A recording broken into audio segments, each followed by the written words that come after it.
I never imagined that one summer road trip would uncover the secret my stepfather had been hiding for years. It all began on a long drive to my stepdad's family cabin. The car was overloaded because my mom, as usual, packed enough supplies for a small army. "Lila, just squeeze into the back," she said. "We don't have time to rearrange anything." But there was literally no room. Boxes of clothes, bottled water, blankets, and snacks were stacked all the way to the ceiling. My stepfather, Mark, walked over and frowned. "Why don't you sit with me? We can make space on one of the seats." He wasn't creepy or weird, just practical. Still, it was cramped, so I reluctantly slid into the back seat beside him. Mark tried to calm the tension by joking around, but I could tell something was off. He seemed distracted, almost nervous. For the first hour, Mom and Mark bickered lightly about directions and who should drive. I just stared out the window, exhausted. Somewhere along the way, I must have dozed off. I woke up when the car came to a sudden stop at a rundown gas station. Mom stepped out to fuel up, and that's when I noticed Mark acting strange. He was tense, alert, and kept looking at his phone, then at the woods nearby. "Are you okay?" I asked. He flinched. Yeah, everything's fine." But it wasn't. When he thought I wasn't watching, he slipped a small locked case out of his backpack and tucked it under his jacket. I wasn't sure what I had seen, but the uneasiness in my stomach wouldn't go away.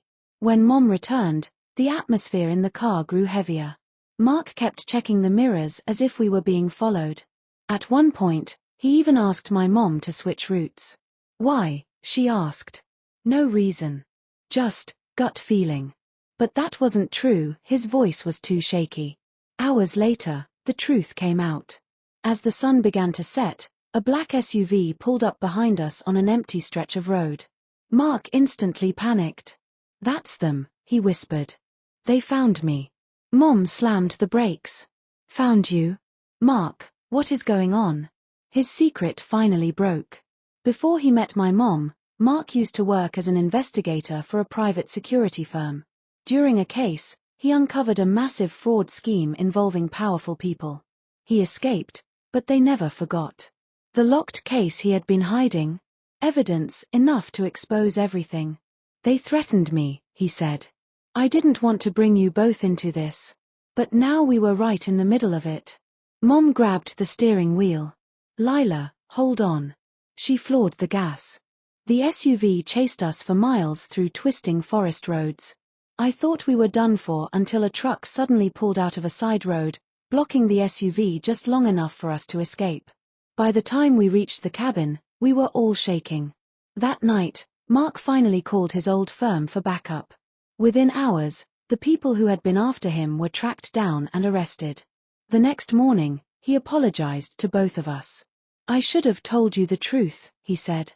"I just didn't want my past to ruin our family." For the first time, I saw fear in his eyes, not for himself, but for us. I never expected that road trip to reveal who my stepfather truly was. Not a villain. Not a coward. But a man fighting to protect the people he loved, no matter the cost.